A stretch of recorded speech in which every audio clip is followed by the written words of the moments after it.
গত কয়েক দশকের মধ্যে সবচেয়ে বড় পরীক্ষা হিসেবে দেখছে বিশ্লেষকরা। কানাডার পশ্চিমাঞ্চলীয় তেল সমৃদ্ধ প্রদেশ আলবার্টা প্রায় 50 লাখ মানুষের এই জনপদে দীর্ঘদিন ধরেই কেন্দ্রীয় সরকারের প্রতি ক্ষোভ ও তীব্র অসন্তোষ জমে আছে। এই ক্ষোভের বহিঃপ্রকাশ হিসেবেই এবার কানাডা থেকে আলাদা হওয়ার প্রথম আনুষ্ঠানিক ধাপ শুরু করতে যাচ্ছে প্রদেশটি।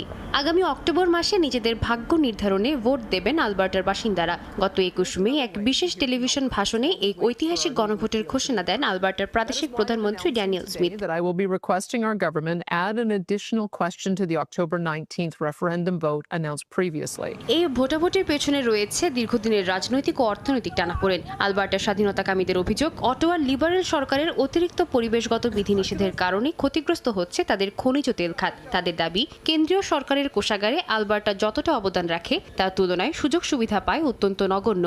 আর এই পুঞ্জীভূত বৈষম্য থেকেই শুরু হয়েছে আলবার্টা সমৃদ্ধি প্রকল্প বা আলবার্টা প্রসপারিটি প্রজেক্ট। গণভোটের এই পথ অবশ্য মোটেও মসৃণ ছিল না। স্বাধীনতা চেয়ে 3 লাখের বেশি মানুষের সই করা একটি পিটিশন চলতি মাসের শুরুতে আদালত বাতিল করে দেয়। আদালতের যুক্তি ছিল, আলবার্টা স্বাধীন হলে সেখানকার আদিবাসীদের জমির ব্যাপক ক্ষতি হবে। কিন্তু স্বাধীনতাকামীদের প্রবল চাপ আর আদালতের রায় নিয়ে খোদ প্রাদেশিক সরকারের অসন্তুষ্টির জেরে শেষ পর্যন্ত আইনি পরোয়া না করেই ভোটের সিদ্ধান্ত এলো। যদিও ফরএভার কানাডিয়ান নামক আরেকটি পক্ষ অবিভক্ত কানাডার দাবিতে 4 লাখের বেশি সই সংগ্রহ করেছে।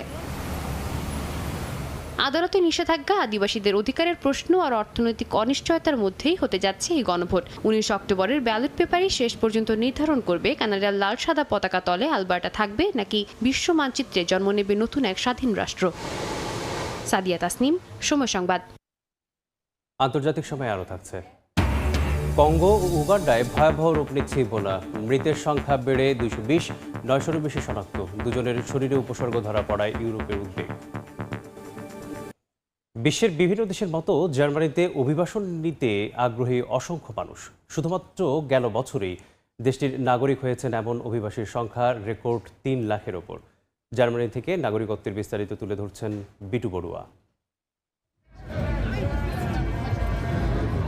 দিন যতই যাচ্ছে, জার্মানিতে নাগরিকত্ব পেতে আগ্রহ বাড়ছে বিশ্বের নানা দেশ থেকে আসা দেশটিতে বসবাসরত অভিবাসীদের। আগের যে কোনো সময়ের তুলনায় অভিবাসন নীতিতে শিথিলতা আসায় রেকর্ড সংখ্যক জার্মান অভিবাসী নাগরিকত্ব গ্রহণ করেছেন।